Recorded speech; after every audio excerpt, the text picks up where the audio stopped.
Hi everyone, this is Chetan and you're watching Laptonic. So आज की video करते हैं शुरुआत। और आज एक्चुअली में ये माइक्रो में भी हमारा जो इम्यून सिस्टम है, मतलब इम्यूनोलॉजी है, ये उसका ये पार्ट रहने वाला है स्पेसिफिकली। ठीक है।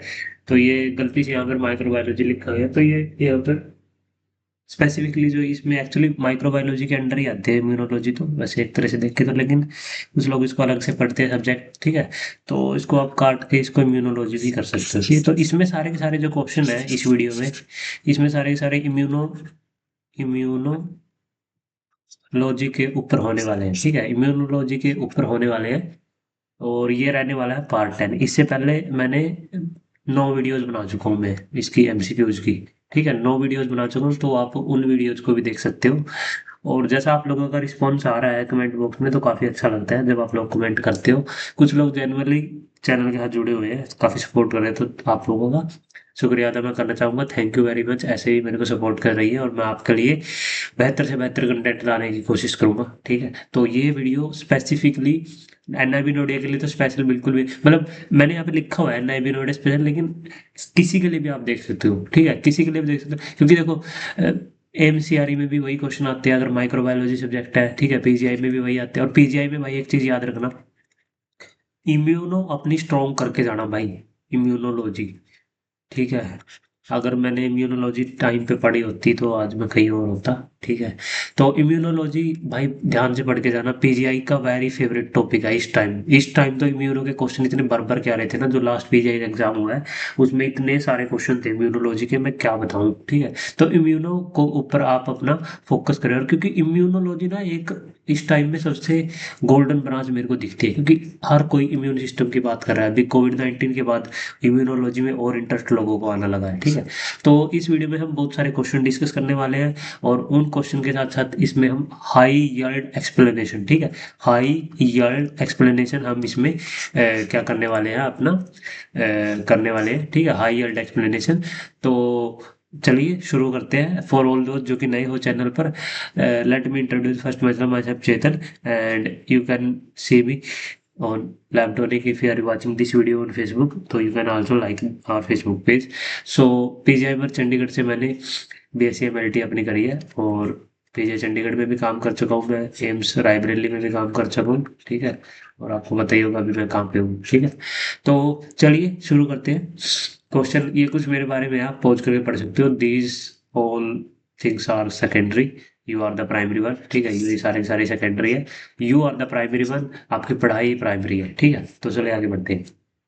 क्वेश्चन नंबर पहला है, Paul Bunnell test is an example of. Paul Bunnell test जो हम करते हैं इम्यूनो में, आपने पढ़ा होगा, इम्यूनो में लगा लो, आप माइक्रो में पढ़ते, तो पोल बनल टेस्ट किसके लिए यूज करते हो आप? पोल बनल टेस्ट, तो पोल बनल टेस्ट किसके लिए यूज करते हो ये तो आपको पता होना चाहिए। जो पोल बनल टेस्ट है ना, उसका मतलब वो किस टाइप का टेस्ट है? वो एक न्यूट्रलाइजेशन का टेस्ट है, कॉम्प्लीमेंट फिक्सेशन टेस्ट है, एग्लूटिनेशन टेस्ट है, या प्रेसिपिटेशन टेस्ट है? बताइए। आप पॉज करो वीडियो को, ऐसे अपनी एक लिस्ट बनाओ अपनी रफ कॉपी में। ठीक है, ऐसे लिस्ट बनाओ अपनी, और उसके बाद अपना जो स्कोर है वो शेयर करो। ठीक है, अपना स्कोर है वो शेयर करो कि कितने ठीक है कितने गलत है, ये ठीक है ये गलत है, ऐसे करके अपना स्कोर शेयर करो, तो मुझे भी आप ही अच्छा लगेगा कि आप लोगों को कितना समझ आ रहा है। ठीक है, अपना स्कोर को शेयर करो, और जेन्युइनली शेयर करो अपना स्कोर। तो इसका जो राइट आंसर है, वो पहले आपको राइट आंसर बता देता हूँ। जो पोल बनल टेस्ट है ना, ये एक एग्लूटिनेशन टेस्ट है। ठीक है, हिट्रोफाइल एंटीबॉडीज में यूज करते हो आप। मैंने आगे पूरा इसका डिटेल, इसका जो जितनी हर चीजें हैं डिटेल में, वो मैं आगे डिस्कस करूंगा अभी। तो यहाँ पर देख सकते हो पोल बनल टेस्ट है। Paul Bunnell test is a foundational serologic test, serology का टेस्ट है एंटीजन एंटीबॉडी का, design to diagnose the infectious mononucleosis. ये पहले किसके लिए यूज करता है आपको ये पता होना चाहिए। तो पोल बनल टेस्ट यूज करते हैं हम इन्फेक्शियस मोनोन्यूक्लियोसिस के लिए। ठीक है, infectious mononucleosis by detecting specific heterophile antibody. ठीक है, हिट्रोफाइल एंटीबॉडी इसमें हम डिटेक्ट करते हैं स्पेसिफिकली सिपरेड एग्लूटिनिन। ठीक है, in patient serum, specifically sheep red cell agglutinin. ठीक है, तो इसका पर्पज वही है कि पोल बनल टेस्ट किस लिए करते हैं? इन्फेक्शियस मोनोन्यूक्लियोसिस के लिए करते हैं। इन्फेक्शियस मोनोन्यूक्लियोसिस कौन कोज करता है? ये कोज करता है सर आपका एप्स्टीन बार वायरस। ठीक है, एप्स्टीन बार वायरस होता है सर ये आपका न्यूक्लियोसिस करता है, मतलब इन्फेक्शन न्यूक्लियोसिस कॉज करता है, ठीक है। प्रिंसिपल क्या है इसका? प्रिंसिपल सर एग्लूटिनेशन टेस्ट है, क्लम्पिंग हो जाती है सिप की जो आरबीसीज है, सिप की जो रेड ब्लड सेल है उसको agglutinate by serum of patient with infection. जिस पेशेंट को इन्फेक्शियस मोनोन्यूक्लियोसिस का इन्फेक्शन होगा तो उसमें क्या होगी, कुछ एंटीबॉडीज बनेगी, ठीक है। एंटीबॉडीज बनेगी, कोई भी इन्फेक्शन होता है तो वो एंटीबॉडीज क्या करेगी, सिप आरबीसीज को क्या कर देगी, एग्लूटिनेट कर देगी, ठीक है। एक तरह से ये जैसे आपने पढ़ा होगा ना विडाल, विडाल भी क्या है, विडाल भी क्या एक सीरोलॉजिकल टेस्ट है, तो उसकी तरह ही होता है, जैसे एग्लूटिनेशन हो जाती है तो इसमें भी आपकी एग्लूटिनेशन होती है। मेथडोलॉजी कैसे है सर? रीडिफाइंड, इसका मतलब इसका जो रीडिफाइंड जो इसका ना पूरा नाम है पॉल बलन डेविडसन टेस्ट, ठीक है। It use to distinguish these antibodies from other heterophile antibodies जैसे like Forssman antibody by using differential absorption with गिदिपी पिग किडनी और ऑक्सीडेंशन, ठीक है। तो ये इसकी मेथडोलॉजी है। स्पेसिफिसिटी और सेंसिटिविटी के बारे में अगर बात करें तो जो ये पॉल बलन डेविडसन टेस्ट है, it has very high specificity, यानी कि ये रेयरली कोई फॉल्स पॉजिटिव रिजल्ट देता है फॉर आईजीएम, ठीक है। तो इसकी हाई स्पेसिफिसिटी है, आपको याद रखना। हाउएवर जो इसकी जो सेंसिटिविटी है वो समटाइम लोअर हो जाती है due to then like as compare the modern alternative test, ठीक है, इन अर्ली लेट और मिड इन्फेक्शन, लेकिन इसकी स्पेसिफिसिटी वो काफ़ी हाई है। क्लिनिकल रेलेवेंस क्या है कि while greater than 50 years old it remains as a test of choice at a minimum foundational method for confirming the infectious mononucleosis, ठीक है। it is now frequently replaced in lab by rapid automated और name test agglutination test like monospot, ठीक है। अब मतलब अभी भी use होता है, लेकिन ये अभी क्या होता है, नए नए टेस्ट जैसे डिस्कवरी होती रहती है नए नए टेस्टों की, जैसे अभी लेटेस्ट एग्लूटिनेशन टेस्ट आ गया है, ठीक है। तो ऑटोमेटेड टेस्ट आ गया, रैपिड टेस्ट आ गया, तो मोनोस्पोट टेस्ट हो गया जैसे। तो more than 50 years old test है ये, लेकिन अभी भी कई जगह यूज होता है। तो ये था पोल बनल टेस्ट के बारे में, ठीक है। पोल बनल टेस्ट के बारे में आपको ये जितनी भी इंफॉर्मेशन मिली है, आई होप, मुझे नहीं लगता है कि आपको कोई दिक्कत हुई होगी समझने में। अगर कोई भी दिक्कत हुई हो तो कमेंट बॉक्स में शेयर कर देना अपना फीडबैक, ठीक है। कमेंट बॉक्स में अपना फीडबैक शेयर कर देना सर कि हमें ये दोबारा समझाओ, तो मैं उसके ऊपर दोबारा एक नेक्स्ट वीडियो में इसके ऊपर बना दूंगा, ठीक है। अगर आपको अच्छा लगा हो तो थम्स अप करके आगे बढ़ सकते हो नेक्स्ट क्वेश्चन के लिए। तो नेक्स्ट क्वेश्चन रहा, ये रहा आपकी कंप्यूटर की स्क्रीन पर। नेक्स्ट क्वेश्चन है सर कॉम्प्लीमेंट से, ठीक है। कॉम्प्लीमेंट से क्वेश्चन है सर, कॉम्प्लीमेंट फिक्सेशन टेस्ट आपने पढ़ा होगा, तो कॉम्प्लीमेंट कैस्केड होता है, आपको पता होगा कॉम्प्लीमेंट कैस्केड होता है, कॉम्प्लीमेंट मैकेनिज्म होता है, उसके अलग अलग पाथवे होते हैं, अल्टरनेट पाथवे, ठीक है, क्लासिकल पाथवे, उसके बाद बहुत सारे एक एक पाथवे और होता है। तो वो मैंने आगे एक क्वेश्चन भी डिस्कस किया उसका। तो इसमें से आपसे पूछा ये है कि इनमें से कौन सा एक एनाफाइलोटॉक्सिन की तरह काम करता है, ठीक है। C3b, C3a, C2a या C4b, बताइए। तो इसका जो राइट आंसर है वो है आपका C3a, एक्ट एज एन एनाफाइलोटॉक्सिन, ठीक है। एनाफाइलोटॉक्सिन की तरह काम करता है ये। जो एनाफाइलोटॉक्सिन होते क्या है, अभी एनाफाइलोटॉक्सिन के बारे में यहाँ पर आप पढ़ सकते हो। जो एनाफाइलोटॉक्सिन है ना, दीज आर द एक मिनट। So anaphylatoxin are the small pro inflammatory protein fragment, ठीक है। प्रो इन्फ्लेमेटरी प्रोटीन, एक तो होता है एंटी इन्फ्लेमेटरी, ठीक है, एंटी इन्फ्लेमेटरी यानी कि जो इन्फ्लेमेशन के अगेंस्ट, ठीक है। एक होता है प्रो, यानी कि ये प्रो इन्फ्लेमेटरी यानी कि जैसे आपने पढ़ा होगा प्रोकोगुलेंट, एंटीकोगुलेंट, ठीक है। एंटीकोगुलेंट जो जो मतलब कोगुलेशन ना होने जो प्रोकोगुलेंट जो कोगुलेशन करवाते हैं, तो प्रो इन्फ्लेमेटरी की ये इन्फ्लेमेशन में प्रोटीन का काफी काम होता है, प्रो इन्फ्लेमेटरी फ्रेगमेंट। प्राइमरली जो C3a होता है, C4a होता है और C5a है, these are generated by the proteolytic cleavage of complement component. जो C3a है, C3 है, C3 से क्या बनता है आपका, C3a बनता है, ठीक है, ठीक है। ठीक है। तो ये एनाफाइलोटॉक्सिन है ड्यूरिंग कॉम्प्लीमेंट कैस्केड एक्टिवेशन, आपने पूरी कैस्केड पढ़ी होगी। So these are crucial mediator of innate immunity, act as a potent against inflammation, ठीक है। तो ये प्रो इन्फ्लेमेटरी है, पोटेंट एजेंट है अगेंस्ट इन्फ्लेमेशन। उसके बाद बात करें इसके और की एस्पेक्ट की, अगर बात करें तो इसके और की एस्पेक्ट की, एनाफाइलोटॉक्सिन के और की एस्पेक्ट की बात करें तो द इनका जो कोर फंक्शन होता है वो होता है to induce the local inflammation by increasing vascular permeability. देखो मैंने बताया ना, प्रो इन्फ्लेमेटरी का मतलब क्या है कि ये वही प्रोटीन है जो कि इन्फ्लेमेशन को कोज करते हैं। तो ये लोकल इन्फ्लेमेशन को करते हैं, प्रोड्यूस करते हैं बाय इंक्रीजिंग। अभी इन्फ्लेमेशन कैसे प्रोड्यूस होगी sir, by increasing the vascular permeability, ठीक है। वेस्कुलर जो आपकी वाल होती है, जो आपकी वेस्कुलर जो एंडोथेलियल लाइनिंग होती है, ठीक है, जब उसमें जो परमेबिलिटी होती है वो जब इंक्रीज हो जाती है, तो जिस वजह से क्या होता है, उसके अंदर फिर सारे के सारे सब्सटेंस ऐसे चले जाते हैं, तो वेस्कुलर परमेबिलिटी को ये लोग इंक्रीज कर देते हैं, मतलब anaphylatoxin that will cause the smooth muscle contraction, जिस वजह से स्मूथ मसल कंट्रैक्शन होती है, और जिस वजह से फिर क्या होता है आगे, इसका पूरा मैकेनिज्म होता है आगे, मास्ट सेल डीग्रेनुलेशन हो जाता है, ठीक है। तो इसका ये कोर फंक्शन है। उसके बाद मोस्ट इंपोर्टेंट जो C5a है, वो इन सब में मोस्ट पोटेंट एन्फाइलोटॉक्सिन है, ठीक है, followed by C3a and then C4a। तो C5a आपको याद रखना है, जो वो सबसे C5a है वो सबसे मोस्ट पोटेंट जो एनाफाइलोटॉक्सिन है, followed by C3a and followed by C4a, ठीक है। तो ये आपको याद रखना है, तो ये भी आप याद रख सकते हो, यहाँ से भी आपका क्वेश्चन बन सकता है, which of the following is the most potent anaphylatoxin, आपको ये पता होना चाहिए। उसके बाद sir receptor binding. Receptor binding इस पॉइंट का मतलब क्या है, their effect are mediated by binding to specific G protein coupled receptor, जैसे कि C3AR, C5AR1, ठीक है। तो ये उनके बारे में आप इसका ना पॉज करके भी पढ़ सकते हो अगर आपको ज्यादा इसके बारे में जानना है। उसके बाद पैथोलॉजी में इनका क्या रोल है sir, while protective in normal immunity, excessive जो एनाफाइलोटॉक्सिन प्रोडक्शन है ना, जो सीवियर सेप्सिस है, ऑटोइम्यून डिजीज है, इस्केमिया, इंजरी है, ट्यूमर डेवलपमेंट है, उसमें क्या हो जाता है ना, तो जैसे वाइल, देखिए इस लाइन का मतलब ये है कि वाइल प्रोटेक्टिव, नॉर्मल इम्यूनिटी भी प्रोटेक्टिव है, लेकिन एक्सेसिव एनाफाइलोटॉक्सिन का ना प्रोडक्शन हो जाता है। कब प्रोडक्शन होता है सर, सीवियर सेप्सिस में, ऑटोइम्यून डिजीज में, इस्केमिया इंजरी में, जब कोई इंजरी हो जाती है या कोई ट्यूमर डेवलपमेंट होता है। उसके बाद target disease, these are highly relevant to disease involving severe inflammation, जिस डिजीज में ज्यादा इन्फ्लेमेशन होगी तो उन्हीं में इनका काम होगा, जैसे कि आपका अस्थमा हो गया, सीवियर कोविड-19 हो गया, जैसे कि पल्मोनरी डैमेज होगा, तो वहां पर इनके ये सारे के सारे टारगेट डिजीज जिनमें इन्फ्लेमेशन होती है, ठीक है। तो ये एनाफाइलोटॉक्सिन के बारे में जो इन्फॉर्मेशन यहाँ पर मैंने दी है, आपको ये समझ में आई होगी, ठीक है। आई होप आपको जितना अभी तक मैंने डिस्कस किया है ये आपको समझ में आ रहा होगा। तो नेक्स्ट क्वेश्चन पर आगे बढ़ते हैं, क्वेश्चन नंबर 3। क्वेश्चन नंबर 3 क्या है सर, क्वेश्चन नंबर 3 है, all of the following are the inhibitor of alternative pathway. अब आ गया भाई कॉम्प्लीमेंट के ऊपर क्वेश्चन, कॉम्प्लीमेंट के ऊपर क्वेश्चन आ गया। कॉम्प्लीमेंट के ऊपर कॉम्प्लीमेंट पाथवे होते हैं, आपको पता होगा, मैं आगे डिस्कस भी करूंगा इसमें। तो इनमें से क्वेश्चन क्या है कि ये सारे के सारे जो चार फैक्टर है, ठीक है, ये सारे के सारे इनहिबिटर है जो कि अल्टरनेटिव पाथवे के, एक्सेप्ट वन, एक को छोड़ के सारे के सारे इनहिबिटर है। तो कौन सा है जो इनहिबिटर नहीं है अल्टरनेटिव पाथवे का?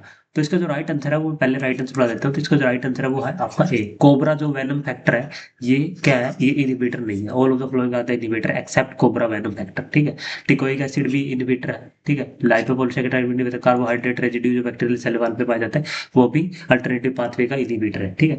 तो बात करें अब इसका, इसकी हाईएस्ट एक्सप्लेनेशन क्या है सर, देखो कॉम्प्लीमेंट सिस्टम के बारे में थोड़ा मैंने बताया। कॉम्प्लीमेंट सिस्टम क्या है, complement system is a crucial part of innate immunity. कई बार तो क्वेश्चन यही पूछ ले जाता है कि कॉम्प्लीमेंट सिस्टम है वो किस चीज का पार्ट है, इनेट इम्यूनिटी का पार्ट है, इनेट इम्यूनिटी का पार्ट है, या आपका एक्वायर्ड इम्यूनिटी का पार्ट है, ठीक है, ये बताना आपको। तो ये इनेट इम्यूनिटी का पार्ट है, consisting of over 50 plasma and membrane bound protein. Complement क्या होता है, कॉम्प्लीमेंट एक प्रोटीन ही तो है। कॉम्प्लीमेंट सिस्टम क्या है, एक प्रोटीन का सिस्टम है जो कि इनेट इम्यूनिटी में काम आता है। इसमें क्या है कि ग्रेटर 50 से भी ज्यादा प्लाज्मा प्रोटीन और मेम्ब्रेन बाउंड प्रोटीन इन्वॉल्व है।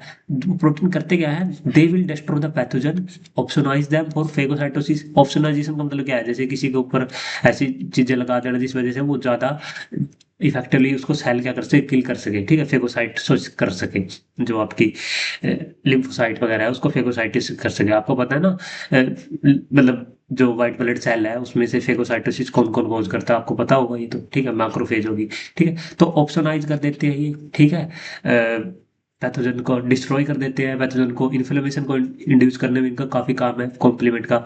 तो कॉम्प्लीमेंट फंक्शन कैसे करता है, तो it function via 3 main pathway. जैसे कॉम्प्लीमेंट आपके पाथवे जो आपको पता होना चाहिए, 3 पाथवे है, क्लासिकल पाथवे, लैक्टिन पाथवे और अल्टरनेटिव पाथवे, ठीक है। That will converge eight C3। ये सारे के सारे जितने भी पाथवे हैं सारे से C3 पर आकर कन्वर्ज कर जाते हैं, जिस वजह से फिर क्या होता है आगे मेम्ब्रेन अटैक कॉम्प्लेक्स बनता है। और मेम्ब्रेन अटैक कॉम्प्लेक्स ऐसे पूरा मेम्ब्रेन अटैक कॉम्प्लेक्स होता है, पूरा इसका नाम में ही सब कुछ है, वो ऐसे पोर क्रिएट कर देता है बैक्टीरियल सेल में, जिस वजह से बैक्टीरियल सेल ऐसे मर जाती है, फट जाती है, ठीक है। तो अगर की एस्पेक्ट की बात करें तो मैं जैसे हाइलाइटर यूज कर लेता हूँ। तो की एस्पेक्ट की बात करें तो जो आपके, एक मिनट यार ये क्या हो गया, पता नहीं ये कैसे ठीक होगा, इरेजर से अगर, हाँ होगा, ठीक है। तो मैं बात कर रहा था, हाइलाइटर की बात कर रहा था मैं, इसकी हाइलाइटर ये जो हो ना येलो कलर का। हाँ, तो की एस्पेक्ट ऑफ अरे यार इससे अब होंगे ना। तो अच्छा, हाइलाइटर का कलर है वो चेंज करना पड़ेगा।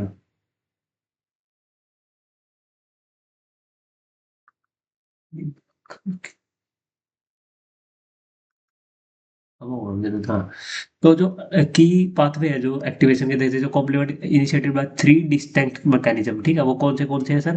क्लासिकल है सर, लैक्टिन है सर, और आपका अल्टरनेटिव। क्लासिकल कैसे काम करता है सर? क्लासिकल ये यहाँ से क्वेश्चन बनेगा आपका कि क्लासिकल जो पाथवे है, classical pathway is initiated by the activation of C1 complex, ठीक है। जो C1 कॉम्प्लेक्स है उसका जब एक्टिवेशन होता है तब इनिशिएट होता है क्लासिकल पाथवे, ठीक है, upon binding of antibody antigen complex, ठीक है, IgM IgG एंटीबॉडी होते हैं जो डायरेक्टली जब वो और डायरेक्टली टू द पैचेज हो सकते हैं, ठीक है। तो आपसे क्वेश्चन यही पूछेगा कि classical pathway, how the classical pathway is initiated. तो जो classical pathway is initiated by the activation of C1 complex, C1Q, C1R और C1S। लैक्टिन पाथवे कैसे होता है? Lectin pathway is activated when soluble pattern recognition receptor like mannose binding, जो lectin होता है, कई बार आप इसकी फुल फॉर्म भी पूछ लेते हैं।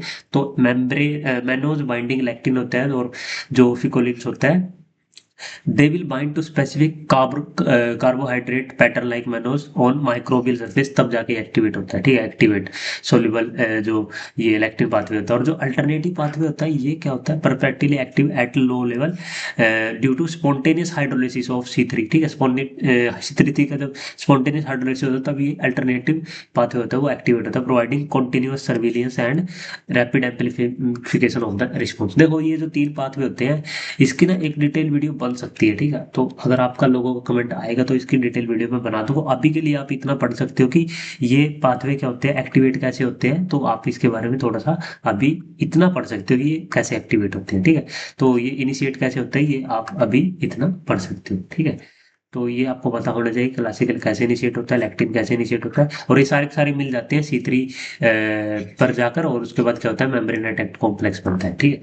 तो अभी तक अगर मुझे लगता है जितना मैंने डिस्कस किया है आप लोगों को समझ में आया होगा। अगर आया नहीं है तो भाई कमेंट कर देना। तो चलिए क्वेश्चन पर आगे बढ़ते हैं। अगर हाँ अभी तक अगर समझ में आ रहा हो ना तो आप सब्सक्राइब कर सकते हो चैनल को, ठीक है, सब्सक्राइब कर सकते हो चैनल को अगर अभी तक समझ में आ रहा है। और इसको भी आप फॉलो कर सकते हो भाई, ये हमारा, इसको आप फॉलो कर सकते हो, ये हमारा फेसबुक का पेज है तो इसको भी आप फॉलो कर सकते हो, लाइक कर सकते हो। और आप मेरे साथ इंस्टाग्राम पर कनेक्ट कर सकते हो, ये तो मेरी पर्सनल आईडी है, ठीक है। एक लैब टॉनिक की भी आईडी है, लैब टॉनिक करके जब आप सर्च करोगे इंस्टाग्राम पर तो आपको ये आईडी मिल जाएगी, मैंने लिंक डिस्क्रिप्शन बॉक्स में डाल रखा है। तो लैब टॉनिक को भी आप फॉलो कर सकते हो for the upcoming updates, updates के लिए फॉलो कर सकते हो आप, कंटेंट के लिए फॉलो कर सकते हो आप, वहां पर मैं पोस्ट वगैरह करता रहता हूँ, ठीक है। तो अगला क्वेश्चन भी आपका अब देखो इम्यूनोलॉजी डिस्कस कर रहे हैं तो इम्यून सिस्टम के ऊपर ही अगला क्वेश्चन है, मैं थोड़ा पानी पी लेता हूँ।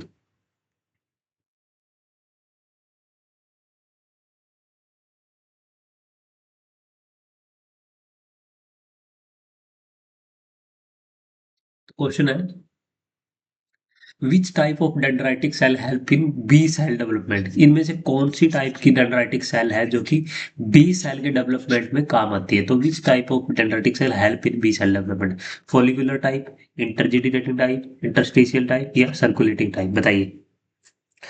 तो इसका जो राइट आंसर है, पहले मैं आपको राइट आंसर बता देता हूँ। तो जो फॉलिकुलर जो डेंड्राइटिक सेल होती है वो हेल्प करती है बी सेल के डेवलपमेंट में, ठीक है। अभी थोड़ा हाँ इसके बारे में डिस्कस करते हैं।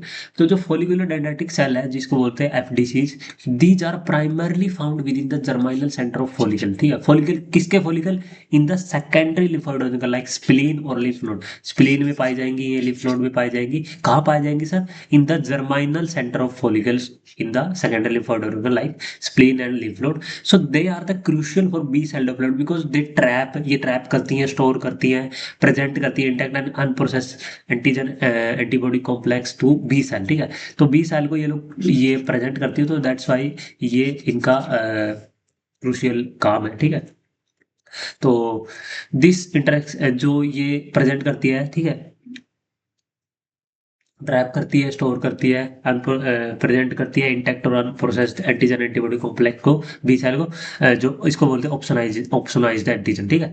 तो ये किस लिए जरूरी है? This interaction is vital for B cell activation, affinity maturation, survival and memory maintenance. तो B cell activation, stimulating B cell within the germinal centre, ठीक है। Selecting B cell with high affinity receptor BCR, ठीक है। Producing factor like B cell activating factor that prevent B cell apoptosis, B cell के apoptosis को inhibit करता है, prevent करता है, ठीक है। मेमोरी मेंटेनेंस का भी इसका काम है, supporting the formation and maintenance of memory B cell. तो ये आपको याद रखना है, फॉलिकुलर डेंड्राइटिक सेल का क्या काम है।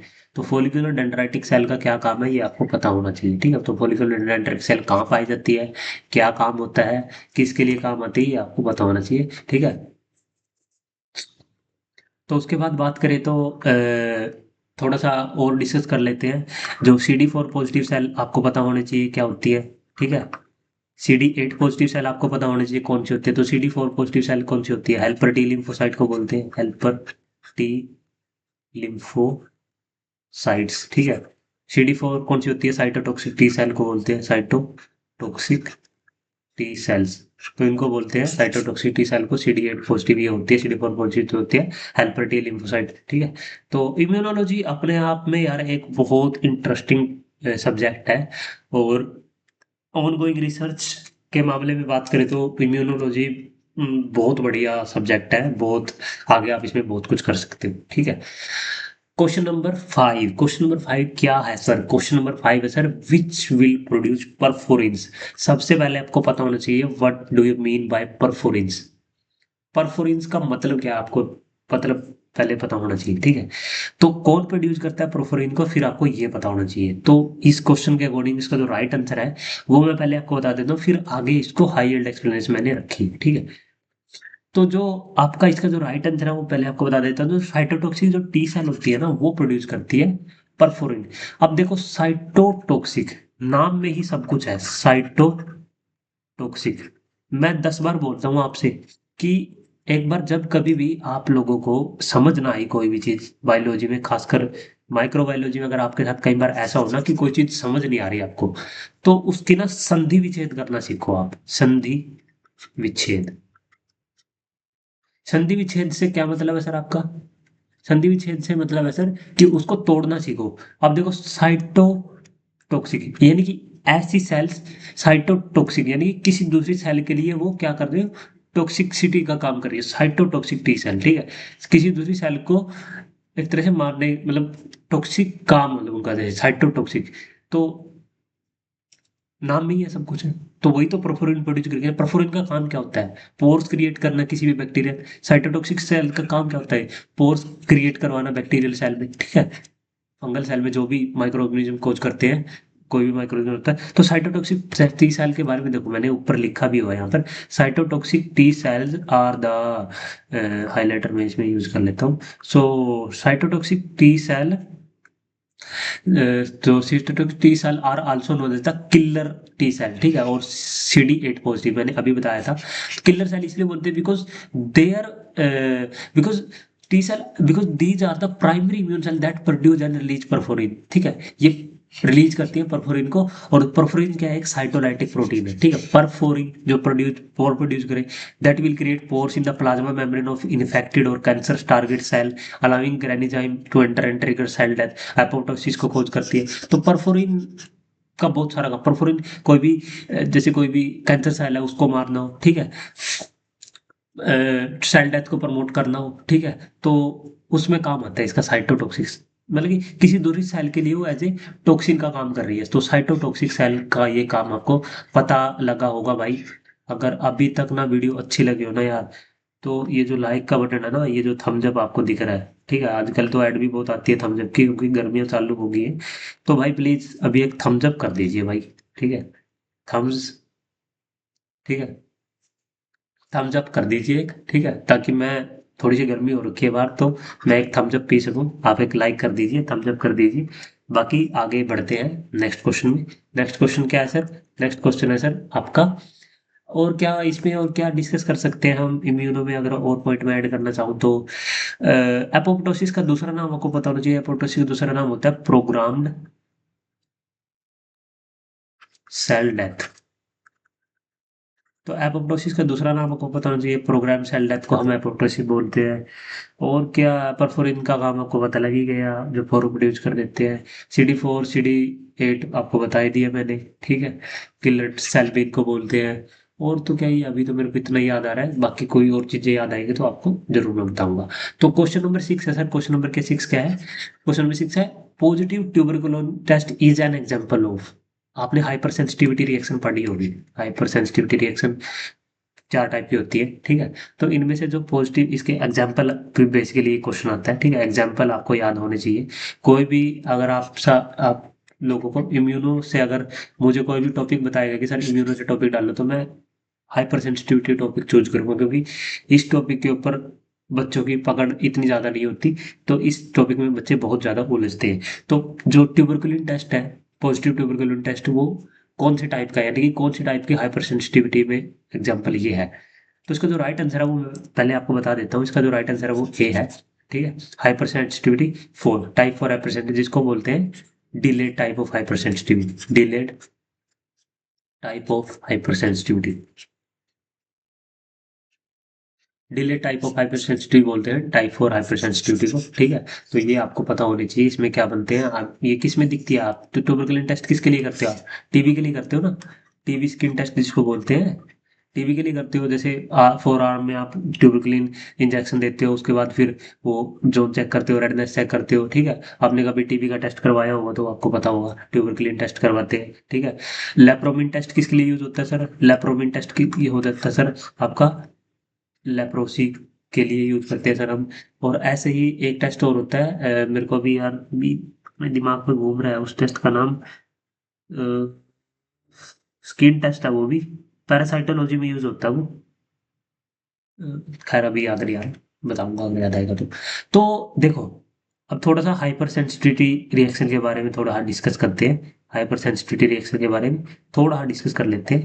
तो जो हाइपर सेंसिटिविटी रिएक्शन जो होती है, तो हाइपर सेंसिटिविटी रिएक्शन होती क्या है, पहले ये होता है बताओ ना चाहिए। तो hypersensitivity reaction are the exaggerated और इनएप्रोप्रिएट इम्यून रिस्पॉन्स। जब एलर्जी एक तरह से, ठीक है, एलर्जी, एलर्जी कॉमन अगर हम लेमन लैंग्वेज में बोले तो हाइपर सेंसिटिविटी रिएक्शन क्या होती है, एलर्जी। बोलते हैं ना कि भाई इसको एलर्जी होगी।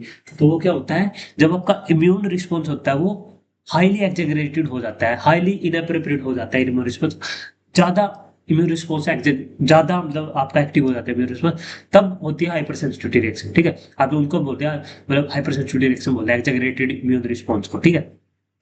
टू एंटीजन क्यूजिंग, उसकी वजह से क्या होता है, टिश्यू डैमेज होती है, इन्फ्लेमेशन होती है। आपने देखा होगा कई बार आप लोगों को, किसी को किसी न किसी चीज से एलर्जी जब होती है तो उसमें क्या होता है, छींके आती है, ठीक, किसी को पोलन एलर्जी होती है, किसी को बहुत सारी टाइप की एलर्जी हो जाती है, डिपेंडिंग ऑन वो मैकेनिज्म में तो अब हम नहीं जाएंगे। लेकिन हाँ, उसमें टिश्यू डैमेज होता है, इन्फ्लेमेशन होती है। तो ये क्लासिफिकेशन आपको पता होना चाहिए, ये भी इंपॉर्टेंट, जो जो मैं हाईलाइट कर रहा हूँ ना, ये पता होना चाहिए। तो जेल और कुम नाम के दो साइंटिस्ट थे, इन्होंने हाइपर सेंसिटिविटी रिएक्शन को बेस्ड ऑन मैकेनिज्म क्लासिफाई किया था टाइप 4 में, ठीक है। टाइप 1, टाइप 2, जैसे type 1 immediate, type 2 antibody mediated, ठीक है।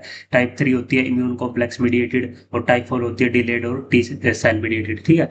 तो आपको ये भी पता होना चाहिए कि इन्होंने, मतलब कई बार साइंटिस्ट का नाम या ऐसे पूछ लेते हैं कि वो gave the classification of hypersensitivity reaction, तो जेल एंड कुम ने इसको क्लासिफाई किया था।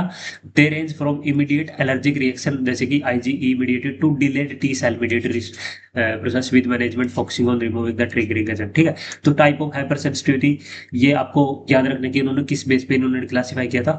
तो जैसे इमीडिएट में क्या होता है, जो इमीडिएट टाइप की जो हाइपर सेंसिटिविटी रिएक्शन होती है, जैसे कि type 1 hyper sensitivity immediate type होती है, इसमें इसमें मतलब उसका मैकेनिज्म क्या होता है। So these are the mediated by IgE antibody triggering, triggering जो आईजीई एंटीबॉडीज होती है, आईजीई आपको पता होगा, आईजीई काम आता है, जो आईजीई एंटीबॉडीज होते हैं। So these are mediated by the IgE antibody triggering histamine release from the mast cell and vesicle. जिस वजह से मास्ट सेल से क्या होता है, हिस्टामिन रिलीज हो जाते हैं, और जिस वजह से फिर क्या होता है, आपकी हाइपर सेंसिटिविटी रिएक्शन कोज होती है, ठीक है। एग्जाम्पल से क्वेश्चन आता है, हाइपर सेंसिटिविटी रिएक्शन में एग्जाम्पल से ही क्वेश्चन आता है। एग्जाम्पल से क्या क्वेश्चन आता है सर, जो टाइप 1 हाइपर सेंसिटिविटी रिएक्शन है उसके एग्जाम्पल आपको याद होना चाहिए। जैसे कि सारी की सारी, इसमें तो सारी की सारी एलर्जी आती है, इसमें कोई भी एलर्जी हो, सारी की सारी टाइप 1 टाइप है। एनाफाइलेक्सिस, ठीक है, एलर्जी, अस्थमा, तो ये सारे के सारे क्या है, टाइप 1 हाइपर सेंसिटिविटी रिएक्शन के एग्जाम्पल है। अब बात करें सर टाइप 2 के, टाइप 2 और टाइप 3 ना सिमिलर टाइप की होती है। जो टाइप 2 होती है वो होती है एंटीबॉडी मीडिएटेड, जैसे कि इसमें आईजीजी और आईजीएम एंटीबॉडी काम में आती है। आईजीजी और IgM antibody bind to host cell using destruction, ठीक है, होस्ट सेल से बाइंड कर देती है और उसकी वजह से फिर उसको डिस्ट्रक्शन ये कर देती है उसका सेल का, होस्ट सेल, ठीक है, बाइंड करके। तो इसमें मेनली इसके एग्जांपल क्या है, इसके एग्जांपल है sir haemolytic anaemia. Haemolytic anaemia में आपको क्या पता होगा, हीमोलिसिस, जब आरबीसी फट जाते हैं। ट्रांसफ्यूजन रिएक्शन, ट्रांसफ्यूजन रिएक्शन में भी क्या होता है, जब कोई भी प्री फॉर्म्ड एंटीबॉडी होती है तो फिर वो क्या करनी शुरू कर देती है, डिस्ट्रॉय करनी शुरू कर देती है। ट्रांसफ्यूजन रिएक्शन भी बहुत टाइप की होती है, ठीक है, एक्यूट टाइप, ठीक है, कुछ होती है with in second transfusion reaction होती है, कुछ होती है डिले टाइप, बहुत सारी होती है ट्रांसफ्यूजन रिएक्शन भी, ठीक है। तो आपको याद रखना जो ट्रांसफ्यूजन रिएक्शन है वो है आपकी टाइप 2 जो हाइपर सेंसिटिव रिएक्शन, ठीक है। उसके बाद बात करें टाइप 3 की, सर टाइप 3 होती है सर इम्यून कॉम्प्लेक्स मीडिएटेड। इसका मतलब क्या है सर, इसमें क्या बनेगा सर, एंटीजन एंटीबॉडी कॉम्प्लेक्स बनेगा, ठीक है, इम्यून कॉम्प्लेक्स बनेगा। एंटीजन एंटीबॉडी कॉम्प्लेक्स को ही तो इम्यून कॉम्प्लेक्स बोलते हैं। तो सोल्यूबल एंटीजन एंटीबॉडी जो कॉम्प्लेक्स होता है, जो वो टिश्यूज में डिपॉजिट होना शुरू हो जाता है, जिस वजह से क्या होती है, इन्फ्लेमेशन होती है। तो that will cause the inflammation. और इसके एग्जांपल क्या क्या है sir, serum sickness and Arthus reaction, इसके एग्जांपल है। और भी बहुत सारे एग्जांपल है, आप गूगल कर सकते हो, लेकिन अभी के लिए मैंने यहाँ पर ये दो चार ही रखे हैं आपको बताने के लिए।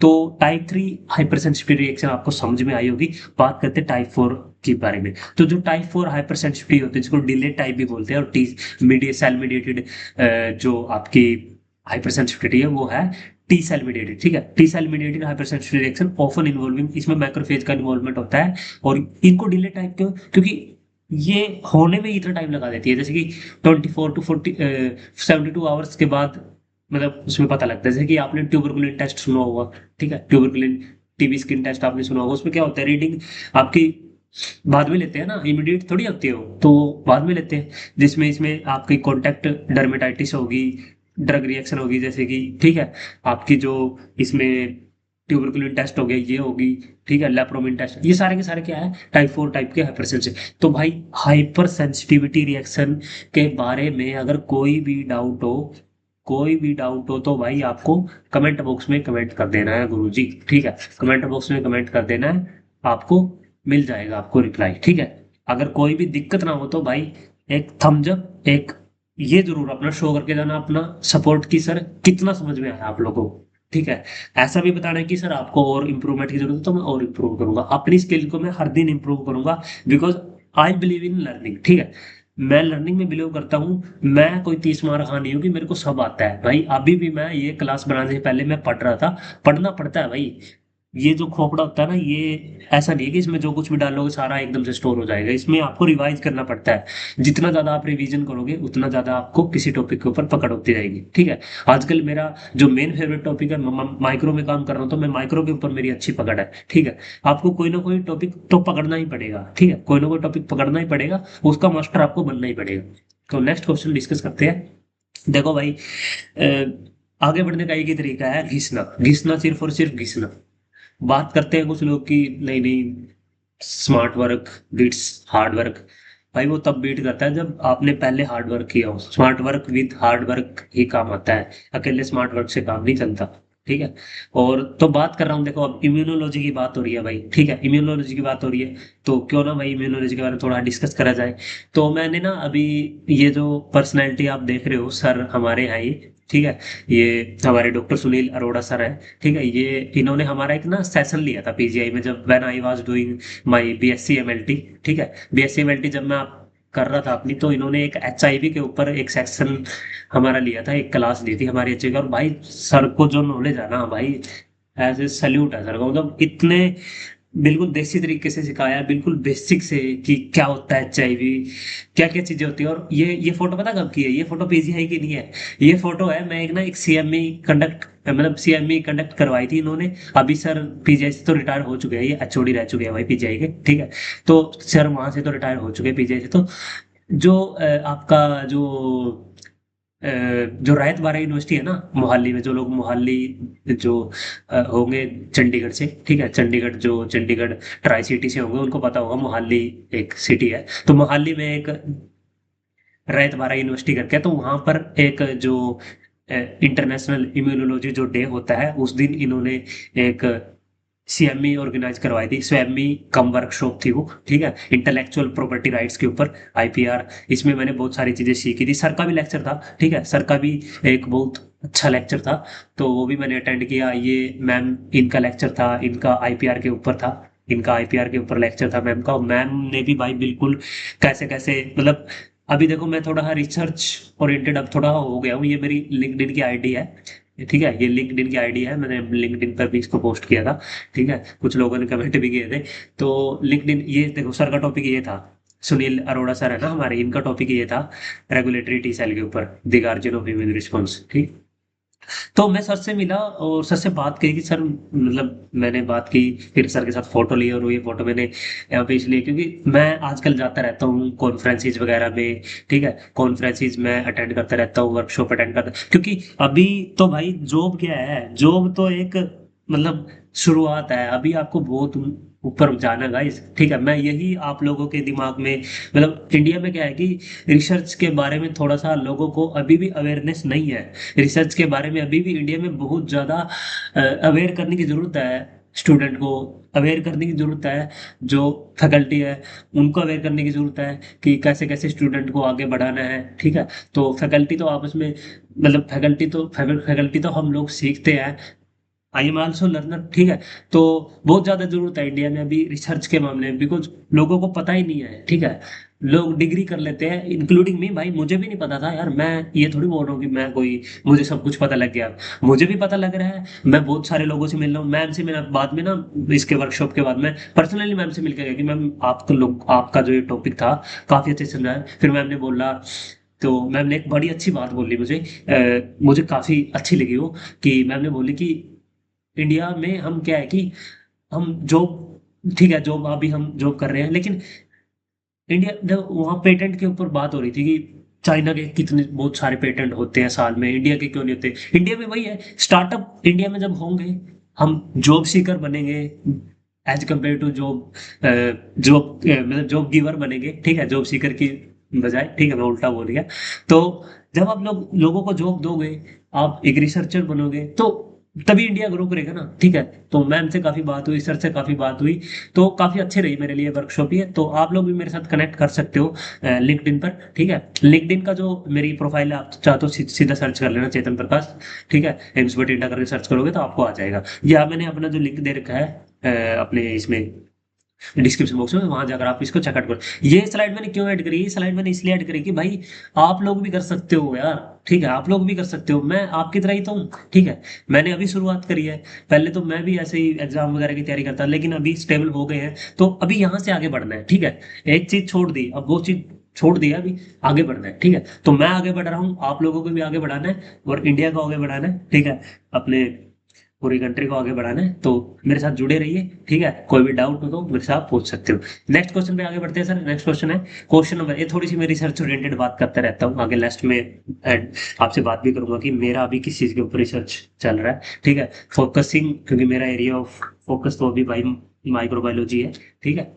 तो क्वेश्चन नंबर 7 है सर। क्वेश्चन नंबर 7 क्या है? Question number 7 is anti citrullinated peptide antibody are diagnostic for. तो anti citrullinated anti peptide antibodies है, वो किस चीज का है, जो वो डायग्नोस्टिक है, मतलब किस चीज के लिए यूज की जाती है। तो पहले तो इसका जो राइट आंसर है वो मैं आपको बता देता हूँ। जो एंटी सिट्रियोलिनेटेड एंटीबॉडी है वो जो है वो आपकी रिमेटोइड आर्थराइटिस के लिए होती है, ठीक है। एंटी सिट्रियोनिटी पेप्टाइड एंटीबॉडी ये डायग्नोस्टिक होती है रिमेटोइड आर्थराइटिस। रिमेटोइड आर्थराइटिस आपको पता ही होगा, एक ऑटो इम्यून डिजीज है, ठीक है, ऑटो इम्यून डिसीज है एक ये, ठीक है।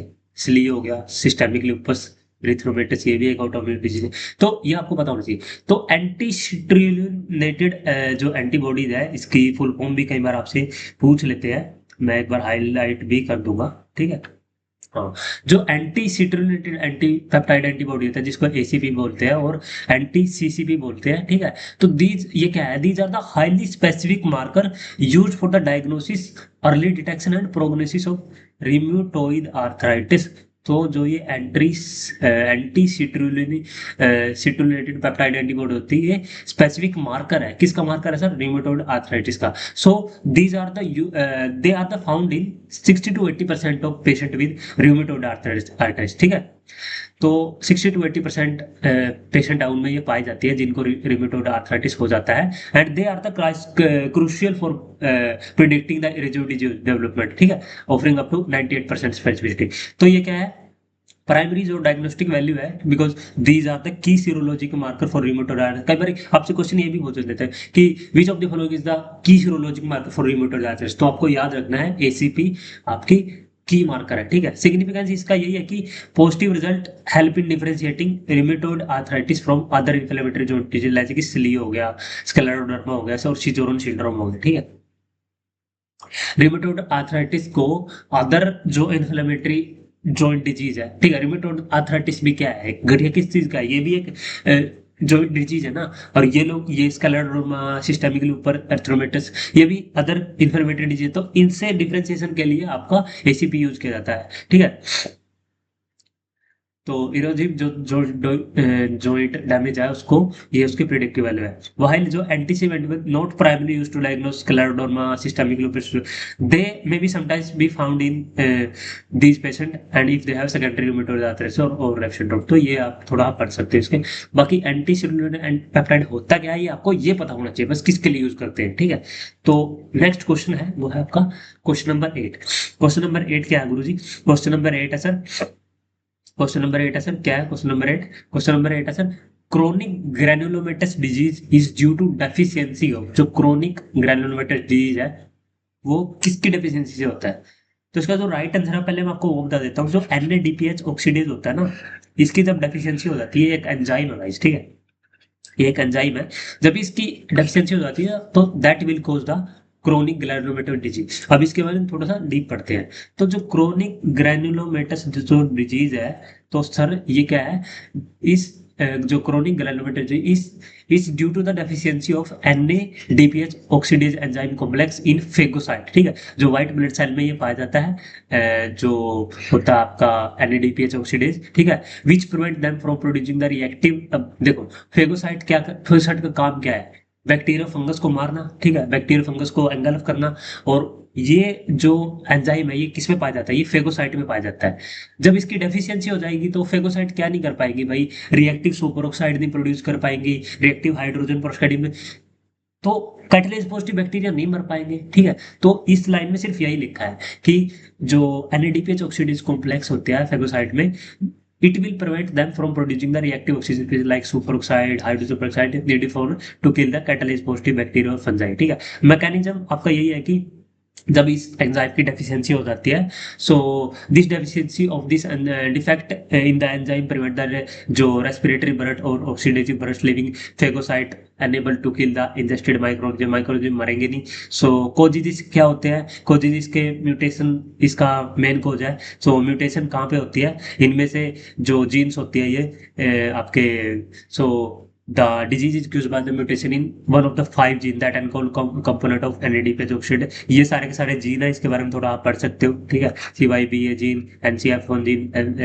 CYBB gene. इसके कॉन्सिक्वेंसेज क्या होते हैं? इसकी डेफिशिएंसी क्या होता है? सीवियर रिकरेंट इन्फेक्शन होते रहते हैं पेशेंट को जो कैटलेज पॉजिटिव ऑर्गेनिज्म है, ठीक है। अब ऑर्गेनिज्म मरेंगे नहीं तो भाई, जब इसकी डेफिशिएंसी होगी तो अटैक तो करेगा ही वो, ठीक है। कौन से होते हैं कैटलेज पॉजिटिव? जैसे कि स्टैफ ओरियस हो गया, एस्परजिलस हो गया, नोकार्डिया हो गया, सीरेसिया हो गया। तो ये लोग क्या, ये जो बैक्टीरिया होते हैं ये अटैक करते हैं उस पर्सन को जिसमें इसकी डेफिशिएंसी पाई जाती है, जिस वजह से क्या होता है, फिर पेशेंट को इन्फेक्शन हो जाता है। So the diagnosis is typically confirmed by a functional assay measuring the NADPH oxidase activity, ठीक है। एक टेस्ट भी होता है। टेस्ट क्या होता है सर? डाइहाइड्रो रोहोडामिन टेस्ट, ठीक है। डाइहाइड्रो जो रोहोडामिन टेस्ट होता है, इसका काम ही यही होता है, ये एक फंक्शनल ऐसे होता है जो मेजर करता है NADPH ऑक्सीडेज की एक्टिविटी को। तो आपसे क्वेश्चन ये भी पूछ लिया जाता है कि जो आपका DHR टेस्ट होता है वो किस लिए करते हैं, ठीक है। जो DHR टेस्ट होता है वो किस लिए करते हैं? तो DHR टेस्ट का मतलब भी आपको बताना चाहिए। तो ये फंक्शनल ऐसे है जो कि NADPH ऑक्सीडेज की एक्टिविटी को मॉनिटर करता है, ठीक है। तो ये आई होप कि आपको समझ में आया होगा। नेक्स्ट क्वेश्चन पे आगे बढ़ते हैं। अब क्वेश्चन आ गया सर आपका ग्राफ्ट रिएक्शन के ऊपर। सर ग्राफ्ट रिएक्शन भी एक काफी इंपॉर्टेंट टॉपिक बन जाता है। बहुत सारे टाइप के ग्राफ्ट रिजेक्शन होते हैं। Hyper active acute graft rejection, acute graft rejection, sub acute graft rejection.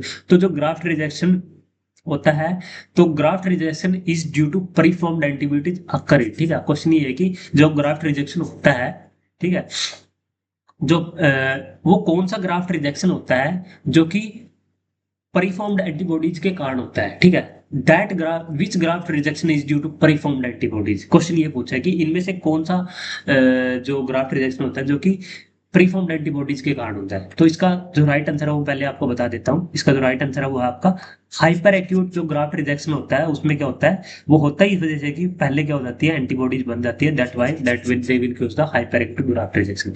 तो जो ग्राफ्ट रिजेक्शन, मैं एक बार हाईलाइटर एक बार दोबारा से देख लेता हूँ।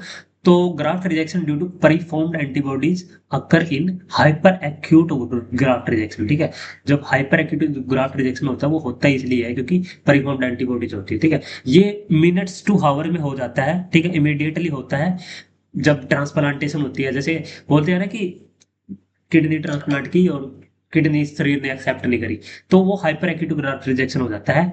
ठीक है, कोज किस वजह से होता है sir, this is caused by the परी एग्जिस्टिंग एंटीबॉडीज। कहाँ पे एग्जिस्टिंग एंटीबॉडीज होती है, कहाँ पे बनती है, इन द रेसिपिएंट। ठीक है, रेसिपिएंट में बन जाती है। और जो सच जैसे कि आपका एबीओ इनकम्पैटिबिलिटी हो गया, एंटी एच एल एंटीबॉडीज होता है जो कि क्या करते हैं, इमीडिएटली अटैक कर जाते हैं डोनर टिश्यू को। जिसमें आपने कोई भी ट्रांसप्लांट किया तो इमीडिएटली वो क्या कर देते हैं, अटैक कर देते हैं। ठीक है, लेकिन ये रेयर होता है क्योंकि उससे पहले ही हम क्या कर लेते हैं, जब एचएलए टाइपिंग करते हैं ना, जो प्री ट्रांसप्लांट जो क्रॉस मैचिंग होती है उसको जब हम मैच करते हैं तो ये अभी प्रिवेंट हो, मतलब ये बिल्कुल रेयरली होता है क्योंकि पहले ही हम लोग चेक कर लेते हैं।